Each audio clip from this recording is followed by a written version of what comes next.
સુરતનો જેમ જેમ વિકાસ થઈ રહ્યો છે તેમ તેમ નવી નવી ઇમારતો પણ બની રહી છે ત્યારે આ નવી બંધાતી ઇમારતોના કામ ઝડપથી પૂર્ણ કરવા માટે રાત દિવસ કામ ચાલતું હોય છે ત્યારે અડાજણ પાલ રોડ પર નવી બંધાતી એરિટા બિલ્ડિંગના કોલમ ભરવાના કામકાજ દરમિયાન 5મા માળેથી પટકાતા 22 વર્ષીય યુવતીનું મોત નીપજ્યું હતું, જેથી મૃતકના પરિવારે ન્યાયની માંગ કરી હતી।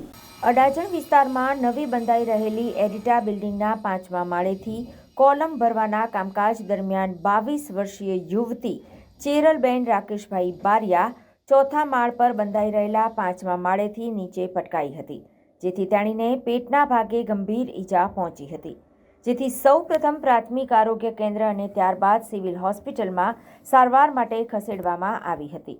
જોકે સિવિલમાં ટૂંકી સારવાર દરમિયાન તેણીનું મોત નીપજ્યું હતું। મૃતકના પિતા રાકેશભાઈ બારિયાએ કહ્યું કે મોડી સાંજે કામ ચાલી રહ્યું હતું, કોલમ ભરવામાં આવી રહ્યા હતા।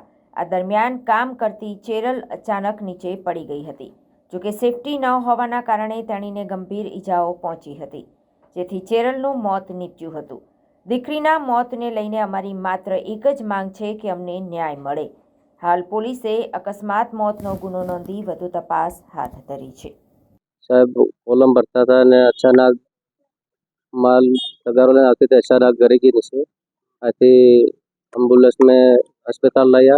यहाँ पे दुर्घटना था कि 22-4 ની ઉંમર સુરત માં કઈ જગ્યા પર તમારે કામ કરતો અડાજણ માલિકનું નામ શું? એમના માલિકનું નામ સાહેબ બિલ્ડિંગ ને માલિકનું માલમ નહીં આપતો।